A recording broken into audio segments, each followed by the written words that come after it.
Hi kids, Mr. Polley here. So before we dive into another chapter from our Time Detectives book, let me remind you about my videos, which you can find on Mondays on your Google Classroom, which is even during the holiday, or you can go to my YouTube page where you can find all of my videos. Okay. So, if you remember last week, we were reading Time Detectives, which is a non-fiction book by Robin O'Sullivan about archaeologists and paleontologists. Now last week we read the introduction and we read chapter 3 about ancient Egypt. And this week I would like to read some from chapter 4, which is about Pompeii. So we can see from here that starts on page 16. Chapter 4, Pompeii Unearthed. In the year AD 79, a volcano in Italy called Mount Vesuvius erupted. Hot ash and rocks rained down on the nearby city of Pompeii, completely covering it, and it remained buried for more than 1,650 years until the year 1730. So let's have a look down here. The Time Detectives at work. Archaeologists are still excavating the area around Pompeii. They find art, architecture, and artifacts that help solve puzzles about ancient Roman customs, such as how the Romans cooked, what they ate, what clothes they wore, and what they did for entertainment. So here you can see a street in Pompeii. So let's have a look at these words here. Excavating is the word we use for archaeologists and paleontologists who are digging up stuff from the past. So, because they dig very carefully, right? Because they're looking to extract things from where they dig. So we call that excavating. It's sort of digging to uncover something. Here we have architecture, which means about the buildings, art, which you should know, and then artifacts, which are objects from human past. So here we're talking about the ancient Roman past, and these are the people that used to live in Italy thousands of years ago. A moment in time. At the time of the eruption of Vesuvius, Pompeii was a busy city. It was a port, a market for local produce, an industrial centre, and a resort for wealthy Romans. An oval-shaped wall with 7 gates surrounded the city. Important buildings surrounded the central square called the Forum. The eruption of the volcano was so violent and swift, that means fast, that many people were unable to escape. Some were trapped in their homes. Many people were hit by flying rocks and debris. Others died from the poisonous fumes that spread across the land. When Mount Vesuvius erupted, hot ash poured over the people and then set as it cooled and dried. Over time, the people's bodies decomposed, leaving an empty mold. When archaeologists filled the molds with clay, it was like reforming the bodies.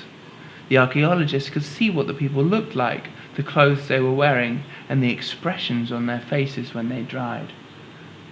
Archaeologists have made many discoveries while excavating Pompeii.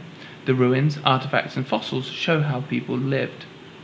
Archaeologists believe most homes had more than one story, that means floor, and the rooms were grouped around a visitor's room called an atrium. Some people's homes had stories at street level. So let's have another look at this. So this is really interesting here, is that the volcanic ash formed around them and made the inside had the shape of the person. So when the scientists come along, they discover this like shell of dried volcanic ash. And so what they can do is they can fill this, and then they can see exactly what the person inside would have looked at, even though that person's body has long since gone away, decomposed. So this is Mario. It's a very common name in Italy. A visit to Pompeii. Last year, Mario took a holiday with his uncle in Naples. He wrote a letter to his parents, so let's have a look at the letter. Dear Mum and Dad, I'm not going to do an Italian accent. Uncle Gino took me to Pompeii. It was fantastic. We walked along cobbled streets and I could see the ruts made by the wheels of chariots 2,000 years ago. Now remember, chariots are like carts pulled by horses, and you could stand in them to get around. I saw a dig where some archaeologists were scraping away soil from old pieces of pottery. They were using little brushes and working very carefully. One of them told me that Pompeii was buried under ash after Vesuvius erupted. So here's some tourists at the amphitheatre area at Pompeii. So this is where they would put on performances. So like plays, music, people fighting, stuff like that, you know. It was rediscovered around 250 years ago. Since then, 3/4 of the city has been uncovered, so they still have a long way to go, even though 250 years have gone by since then. My favourite place was the Forum baths, which were public baths. In one room, there were glass cases with plaster casts of real people who had died during the eruption. You can see the look of pain and horror on their faces. It's gruesome.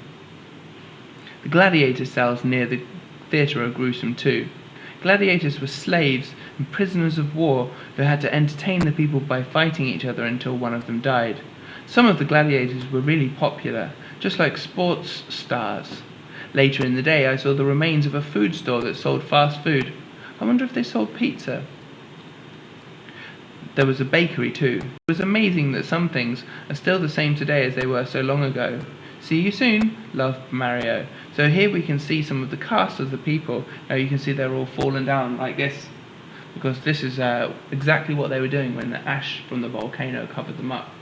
So we couldn't see exactly what they were doing most of the time, but here we can see probably some of them still have some of the fragments of clothes that they were wearing when they were covered in the ash, so we can see that. And also, even though it's a bit gruesome, so remember these aren't dead bodies, these are just clay, okay?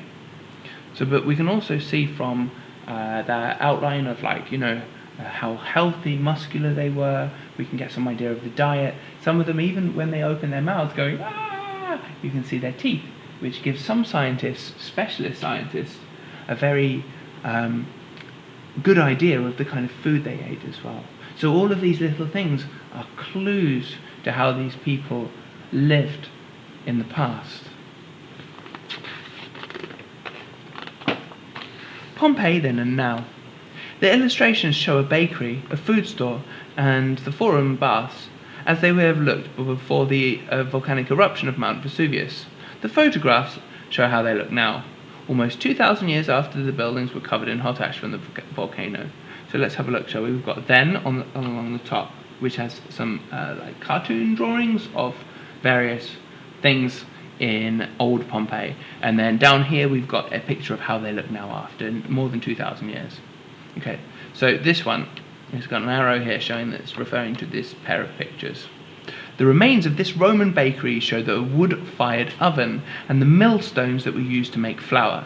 As the grain was poured into the funnel-shaped stone, the stone was rotated by hand, or possibly by donkey, and crushed against the bottom stone to make flour. So here, remember, we make flours now using machines which do this.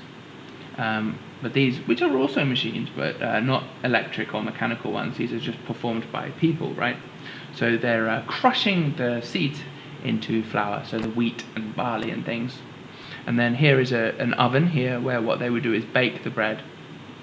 So as you can see, like, not much of it has survived, right? You can see that there's walls and a roof over here, you know, but over here all that's survived is the oven and the millstones. And of course these ones would be built extra strong, right? Which is why they've survived over time. Because of course you're not going to want your oven to be flimsy, are you? Because of course you've got to put fire and bread in there all the time, right? So they put the wood in the bottom, bake the bread on top. The remains of this Roman food store show containers sunk into a stone counter. These were thought to have contained hot food that was sold to customers. The remains of one food store, more than 1,000 coins were found. These stores may have been more like restaurants or modern-day cafes and bars. Experts think they were decorated with paintings and sculptures.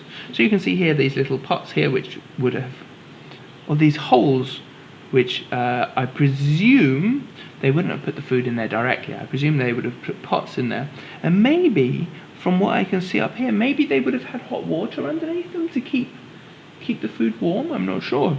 I think it's very interesting, and definitely we can think about how that would have gone. It doesn't look too different, too dissimilar from modern day restaurants, right, where you go in, some of them have hot food on the counter and they just scoop it out for you after you choose it. I think that's really interesting. Have we really changed so little in 2,000 years? The forum baths were one of the bath complexes in Pompeii. There were separate sections for men and women. The bath complexes contained dressing rooms and hot and cold... Whoops, sorry, this is off the screen. The bath complexes contained dressing rooms, hot, cold and warm baths, as well as public areas such as gardens and open spaces where people could gather together. But yeah, that's really interesting, isn't it? I always think the Romans are very, very interesting because unlike, at least for me, unlike the Egyptians, who I think their culture and society was so different to everything we have nowadays in our modern world, I think a lot of the things that the Romans did are very similar to how we live nowadays. You know, they had shops and used to sell things, they had public entertainment, they had baths, public facilities, you know, the same way as we have our shops and cinemas and things. We have gyms, public gyms, swimming pools as well, very similar to Roman times. We can learn a lot about our modern life, and we can think a lot about our modern life by comparing it with how we used to live even all of those times ago. So maybe you can let me know what you think of the Romans down below, and you can maybe tell me what surprised you the most of when we were looking at Pompeii just there. Well, I hope you enjoyed this video, and I look forward to seeing you guys after the Easter holiday. Bye guys!